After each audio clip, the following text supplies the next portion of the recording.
Hai guys, welcome to my YouTube channel dan kembali lagi bersama gue Christian Samuel.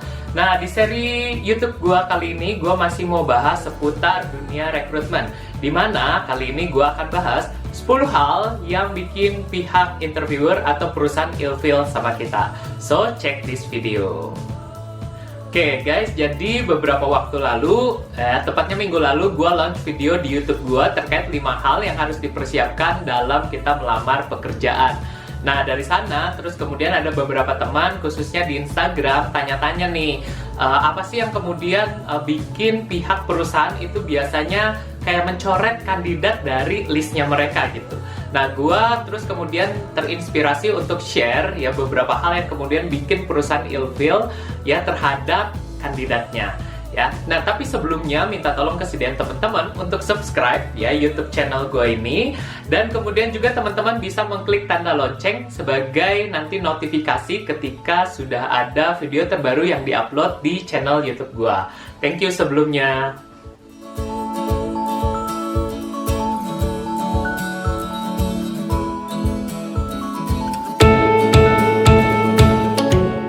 Oke, jadi kita mulai ya, 10 hal yang bikin para interviewer atau pihak perusahaan itu kemudian merasa ilfeel dengan kandidatnya.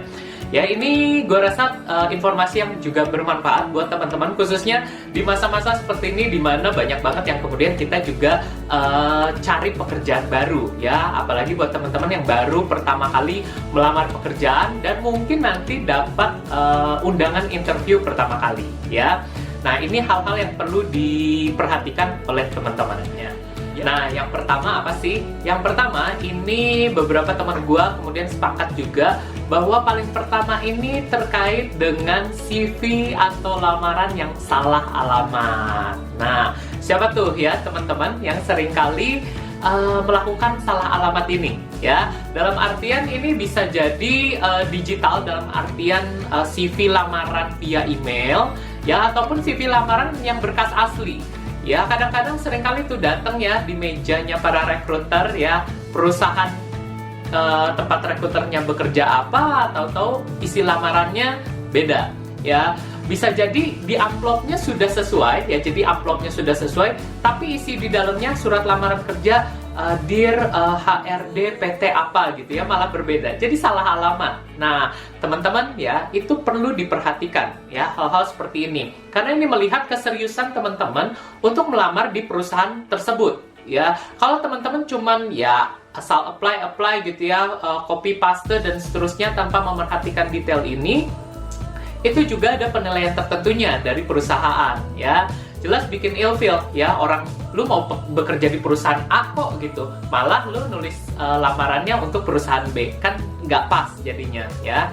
Nah, jadi tolong teman-teman perhatikan detail-detail saat teman-teman mengirimkan lamaran pekerjaan ya, apalagi yang kebiasaan cuman copy paste atau forward di email ya. Ini juga nggak pas banget, bikin ilfeel banget. Ada yang kemudian mungkin kenal sama HRD-nya gitu ya, jadi kayak gue nitip CV dong, atau gue nitip lamaran dong, taunya tinggal forward. Padahal teman-teman itu wajib teman-teman harus kayak bikin ulang emailnya, masukin attachment ulang, terus kayak ngetik ulang kata-kata di body emailnya dan head emailnya gitu ya. Jadi jangan cuman asal copy paste dan forward aja ya. Itu yang pertama. Nah, yang kedua itu adalah seringkali mengisi form lamaran kerja yang tidak sesuai dengan kebutuhan perusahaan. Maksudnya apa? Seringkali mungkin teman-teman, apalagi yang sudah melamar pekerjaan beberapa kali, mungkin sudah pengalaman ya, ketika kita kirimkan CV atau lamaran kerja kita ke satu perusahaan, kadang malah si perusahaan ngirimin balik satu form yang harus diisi. Kan sebenarnya mungkin kalau karyawan mikir, atau kandidat ya, bukan karyawan, kandidat mikir kayak, lah gue kan udah nyantumin ya di CV, atau gue udah ngasih detail-detail informasi yang sama yang ada di CV gue, tapi kenapa perusahaan malah minta gue ngisi form lamaran kerja tersebut lagi gitu kan, jadi kayak double kerjanya. Nah, kadang-kadang jadi malas, sehingga ada beberapa hal yang dikosongin ya, atau beberapa kolom yang dikosongin sama si kandidat, padahal mungkin saja kolom-kolom itu adalah kolom yang penting dan krusial gitu ya. Jadi jangan malas untuk ngisi form lamaran kerja sedetail mungkin kalau memang itu bisa teman-teman isi ya. Nah, tujuannya apa? Jadi form lamaran kerja ini biasanya di berbeda perusahaan ya beda juga gitu sih bentukan form lamaran kerja dan juga mungkin konten di dalam form lamaran kerja tersebut. Kenapa? Karena setiap perusahaan punya fokus tertentu ya untuk melihat atau menilai si kandidat berdasarkan form lamaran kerja. Maksudnya bukan menilai yang gimana, tapi kayak untuk gather informasi terkait dengan kandidat tersebut. Makanya layoutnya juga mungkin beda-beda. Karena mungkin perusahaan A itu dia lebih fokus untuk lihat dulu misalnya pengalaman kerja. Sehingga di lembar pertama dari form lamaran kerja itu pasti ada konten informasi tentang pengalaman kerja. Atau misalnya ada juga beberapa perusahaan yang halaman pertamanya ya full tentang personal data aja. Misal tentang diri kita, alamat, keluarga, jumlah kakak, adik, ibu, dan ayah, dan seterusnya. Ya, jadi itu beda-beda karena masing-masing perusahaan punya tujuannya. Ya, jadi kalau teman-teman kayak ngosongin, apalagi pas misalnya interview gitu ya, ditanya, kenapa kolom ini dikosongin? Terus jawabannya kayak, oh, saya pikir karena sudah disampaikan di CV saya. Aduh, ya itu berarti teman-teman kayak nggak niat juga kan untuk ngisi form lamaran dari perusahaan. Ya, jadi ini juga penting untuk teman-teman perhatikan. Selanjutnya adalah yang ketiga, ini juga teman-teman gue sepakat ya, ini terkait dengan foto. Ya, jadi simple banget ya urusan foto ini. Sebenarnya kalau dibilang apakah ada standar baku yang gimana-gimana, mungkin beberapa orang akan bilang, wah standarnya pas foto, pakai jas, dan seterusnya. Tapi buat gue sih sebenarnya nggak sebaku itu ya ketika kita masukin foto di lamaran pekerjaan kita atau CV kita. Nggak harus yang kemudian pakai jas, pakai dasi gitu ya, terus kayak wah gimana. Yang penting rapi. Ya, rapi dan pas aja, maksudnya appropriate. Jangan sampai seringkali ada beberapa yang kemudian kita temukan ya, kirimin foto selfie. Ya teman-teman tahu lah ya gaya foto selfie itu sudutnya dari mana, atau memberikan ekspresi-ekspresi wajah tertentu yang kayak lucu-lucu gitu ya. Meskipun makin kesini makin berkurang sih kejadian seperti itu, makin jarang ya. Tapi ada aja ya. Terus atau ilfil bukan dari segi gaya atau pose berfotonya, tapi bisa jadi juga dari aspek-aspek di dalam foto tersebut. Misalnya pakaiannya udah polkadot gitu ya, motifnya polkadot. Terus backgroundnya tuh apalah, misalnya warna-warni pelangi gitu ya. Terus udah gitu make up-nya yang wanita, wah kayak full menor banget gitu ya.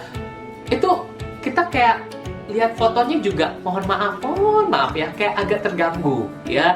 Jadi please yang wajar-wajar saja fotonya ya, jangan terlalu yang menarik perhatian banget gitu ya, bajunya, kostumnya, make up-nya, latar belakangnya, dan lain-lain. Ya, pastikan sewajarnya dan appropriate formal. Ya, kalau bisa formal itu akan lebih baik.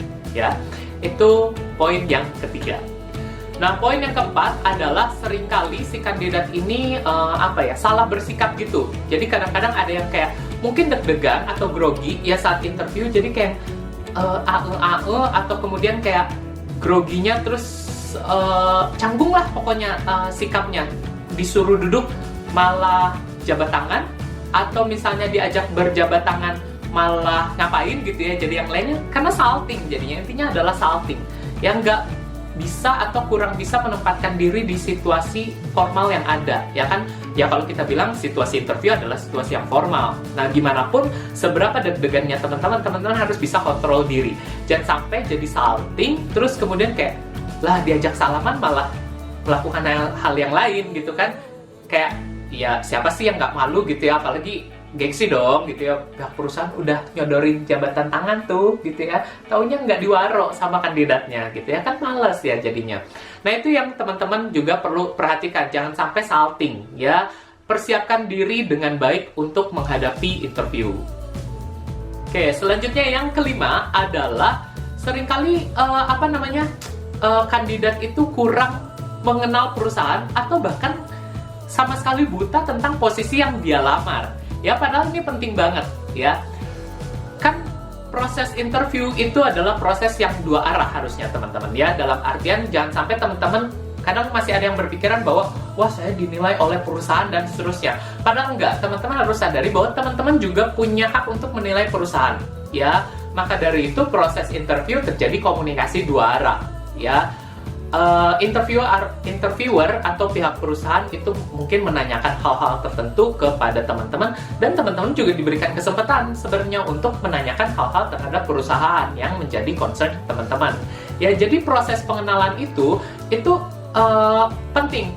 Nah, kadang-kadang akan menjadi nilai plus tentunya kalau misalnya kita datang dengan kesiapan diri, kesiapan pengetahuan tentang perusahaan yang kita lamar, ya, atau yang mengundang kita interview. Ya, misalnya kita diundang di sebuah perusahaan misalnya katakanlah pabrik makanan gitu ya. Nah, alangkah lebih baik kalau kita misalnya tahu, wah, kapan perusahaan itu berdiri, sejarahnya seperti apa, produk-produknya, terus kemudian positioning dia di market seperti apa gitu, dan lain-lain ya. Karena itu kayak, oh, perusahaan, wah, nih orang berarti ada niatan untuk cari tahu dulu tentang perusahaan, sehingga ya perusahaan pun kayak tinggal menambahkan beberapa informasi yang memang dirasa penting saja untuk disampaikan kepada calon karyawan atau kandidat tersebut, termasuk tentang posisi. Ya, ini juga berkaitan dengan video YouTube gue sebelumnya.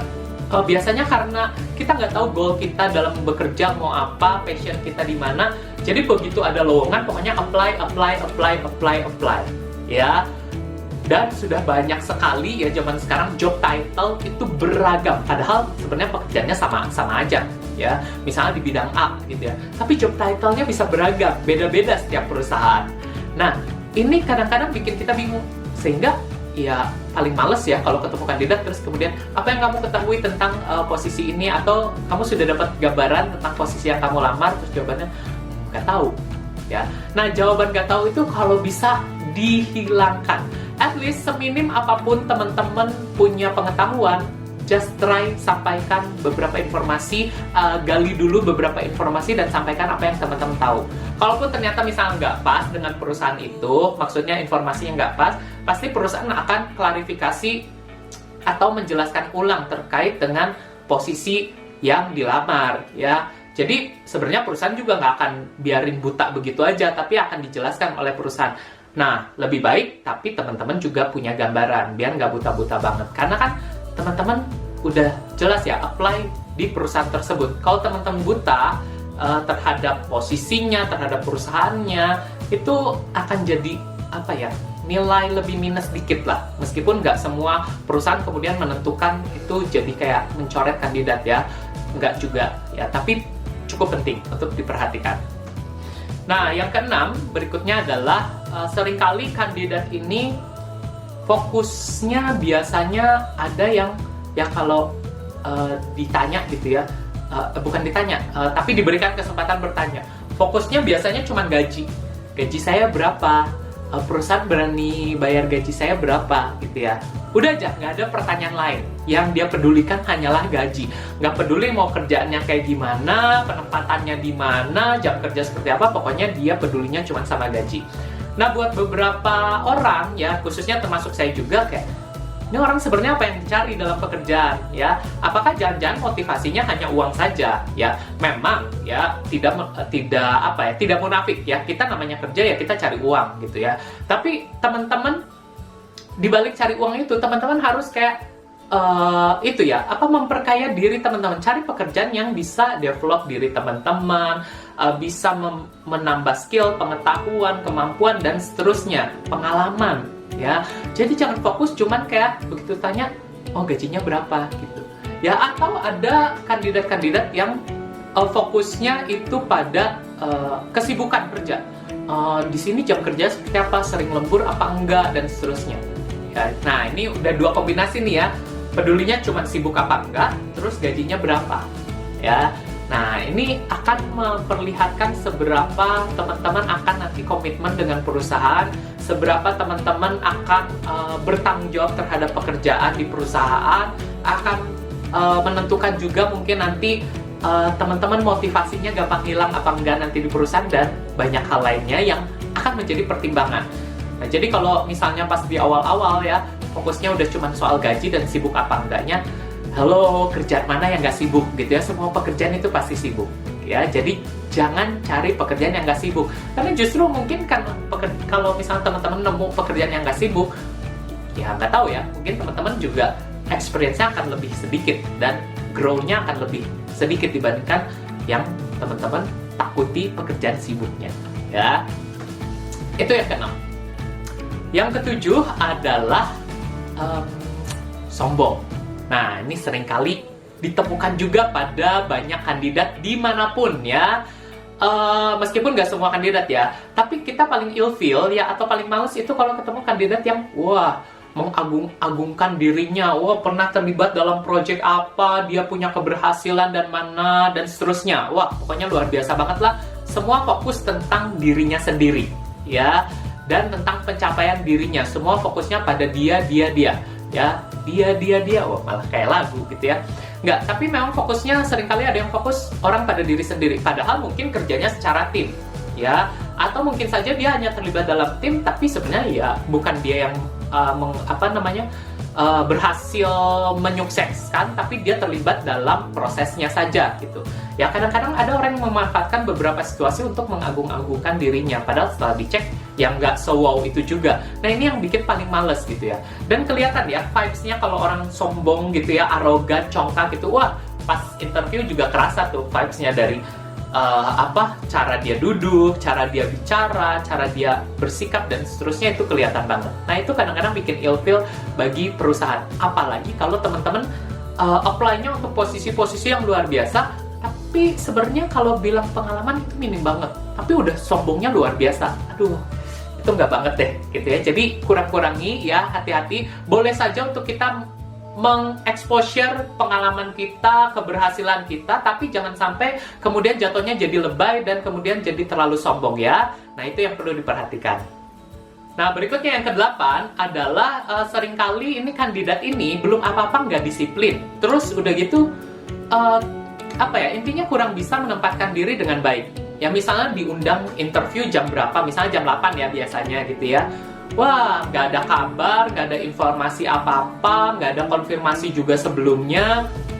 Tiba-tiba datang jam 9. Ya, di tengah-tengah kemudian tes sudah dimulai, ya proses-proses yang bersamaan dengan kandidat lainnya sudah dimulai. Nah, ini kadang-kadang bikin perusahaan atau pihak HRD juga kayak bikin ilfeel, ya. Terutama yang paling bikin ilfeel itu biasanya adalah ngaret, telat. Ya, teman-teman kalau sudah diundang interview, apalagi kalau misalnya nanti ternyata undangan interviewnya adalah fisik, maksudnya harus face to face, please persiapkan waktu teman-teman ya. Teman-teman bisa cek jarak dari tempat teman-teman ke lokasi, berapa lama dan seterusnya. Terus teman-teman bisa pergi lebih awal ya, karena misalnya teman-teman mikirin oh mungkin nanti ada macetnya, ada apanya lah dan seterusnya. Lebih baik teman-teman itu datang lebih awal dari jam yang ditentukan dibandingkan teman-teman datangnya mepet-mepet atau bahkan lewat dari jam yang ditentukan. Itu udah kayak ilfeel banget ya, karena teman-teman pihak perusahaan, user, interviewer, HRD itu mereka juga kan punya pekerjaannya masing-masing ya. Maksudnya mereka ketika sudah mengalokasikan waktu buat teman-teman, tolong hargai itu ya, jangan sampai telat-telat ya. Itu terkait dengan waktu ya, tidak disiplinnya. Terus kemudian di hal yang bersamaan juga kurang bisa menempatkan dirinya adalah dalam artian saltum. Tahu nggak saltum ya? Salah kostum ya. Datang interview lebay banget ya. Pakaiannya, make up-nya, rambutnya, tasnya. Wah berasa pokoknya kayak mau fashion show gitulah, mau runway fashion show. Ya itu nggak pas banget ya. Jadi pastikan yang ya intinya formal dan kemudian appropriate aja, dalam artian pas gitu ya untuk kemudian kita datang interview, nggak perlu terlalu berlebihan ya. Itu dia poin yang ke-8. Nah berikutnya adalah poin yang ke-9, dimana poin ke-9 ini juga paling banyak atau paling besar lah bikin ilfeel-nya, terutama proses interview. Ya entah ternyata nanti dalam masa-masa seperti ini interview online gitu ya, atau kemudian interview langsung. Tapi nomor 9 ini permasalahannya adalah nggak nyambung. Nah siapa tuh ya kalau diajak ngobrol kadang-kadang suka nggak nyambung ya. Nah ini bisa jadi karena misalnya memang nggak fokus ya, si kandidat ini nggak fokus ya, ditanya A jawabannya B, ditanya B jawabannya C, D, E, F dan seterusnya. Nah ini seringkali bikin ilfeel. Maksudnya kan ya kalau proses interview aja hal-hal yang pertanyaannya biasanya ya menurut gua kayak pertanyaan keseharian atau maksudnya ya dalam aktivitas profesional teman-teman aja udah nggak nyambung, takutnya yang kita takutkan adalah ketika misalnya masuk ke perusahaan terus nanti banyak koordinasi dengan orang lain dan seterusnya, banyak miskom jadinya. Ya, itu paling males deh kalau udah ketemu kandidat nggak nyambung banget. Ya, susah banget mau probing kemana-mana juga mau coba tanya, putar-putarin jawabannya, mau diganti pertanyaannya ke bahasa yang lebih dipahami. Susah kalau misalnya emang dasarnya nggak dong atau nggak nyambung gitu ya. Jadi pastikan teman-teman cukup tidur dan fokus ya saat proses interview. Nah, yang terakhir adalah yang ke-10 ya, dimana nomor 10 ini ya gue nggak tahu sih seberapa sering terjadi, cuman ya dengan sharing ke beberapa teman-teman kadang juga ada terjadi atau maksudnya kita alami, dan gue pun pernah mengalami saat waktu zamannya gue jadi recruiter waktu zaman dulu. Nah, ini adalah yang ke-10 tuh kurang mandiri. Maksudnya kurang mandiri apa? Ada kandidat yang datang ke perusahaan interview, datang itu sama orang tuanya, literally sama orang tuanya. I mean kayak ya ini kan udah waktunya grow up ya, maksudnya kayak kita belajar mandiri gitu ya. Maksudnya datang orang tua tuh buat apa? Apalagi ini datang orang tuanya itu sampai nemenin masuk ke perusahaan, duduk dekat tempat interview, atau kemudian kayak ada juga yang kepo banget gitu ya, kayak nanya-nanya entah nanti interaksi banyak sama security-nya, sama resepsionisnya, atau sama si HRD-nya atau usernya sendiri. Begitu keluar interview, ada aja misal orang tua yang nyamperin, "Pak, gimana anak saya?" Atau "Bu, gimana anak saya? Diterimakah?" Dan seterusnya. Kayak, what? Ya, itu ada aja ya, meskipun ya mungkin jarang terjadi, tapi please ya, tunjukkan kemandirian teman-teman ya, kedewasaan teman-teman untuk masuk ke dunia pekerjaan. Gue nggak problem kalau ternyata teman-teman datang dari luar kota gitu ya, dan misalnya memang datang dari luar kota itu diantar oleh orang tua. Tapi bisa kan, maksudnya orang tua tidak ikut bener-bener ke seluruh proses teman-teman. Ya, dalam artian misalnya ternyata ada lobby di bawah gitu ya, sedangkan teman-teman proses interviewnya diundang ke lantai berapa, ya mintalah orang tua kesediaan untuk menunggu di lobby saja gitu ya, atau menunggu di mana ya. Jadi jangan sampai yang kemudian kayak kita sebagai pihak perusahaan atau interview ngelihatnya, loh kok kayaknya masih kayak diikutin orang tua banget, masih tergantung banget sama orang tua. Itu yang bikin ilfeel ya. Jadi itu dia hal-hal yang bikin ilfeel ya, buat para interview atau perusahaan yang mungkin saja, jadi nggak selalu ya, ingat nggak selalu gue bilangnya, tapi bisa jadi menjadi bahan pertimbangan dan bikin kayak udahlah jangan kandidat yang ini ya. Itu teman-teman harus perhatikan, meskipun hal-halnya simple sebenarnya, tapi ternyata berdampak ya. Itu dia yang bisa gue bagikan terkait dengan 10 hal yang bikin ilfeel para interviewer atau pihak perusahaan. Semoga informasi ini bermanfaat buat teman-teman, khususnya yang lagi cari kerja ya, ataupun teman-teman yang baru lulus dan ya memang mau mulai pekerjaan barunya ya, mulai dapat undangan interview pertamanya ya. Sekali lagi perhatikan 10 hal ini karena cukup krusial ya buat gua. Oke, semoga bermanfaat informasinya. Jangan lupa teman-teman bisa subscribe ya, bisa klik tanda lonceng supaya dapat notifikasi, bisa teman-teman like dan juga teman-teman share ya video gua ini supaya teman-teman gak pintar sendiri atau teman-teman gak cuma dapat informasinya sendiri, tapi juga buat orang lain di sekitar kita yang mungkin membutuhkan ya. Oke, thank you banget ya teman-teman kesediaannya dan partisipasinya untuk join dan melihat channel YouTube gue ini dan video gue ini. Semoga teman-teman bisa juga menginspirasi di luar sana ya. Sampai bertemu di video-video berikutnya di channel YouTube gue. Thank you.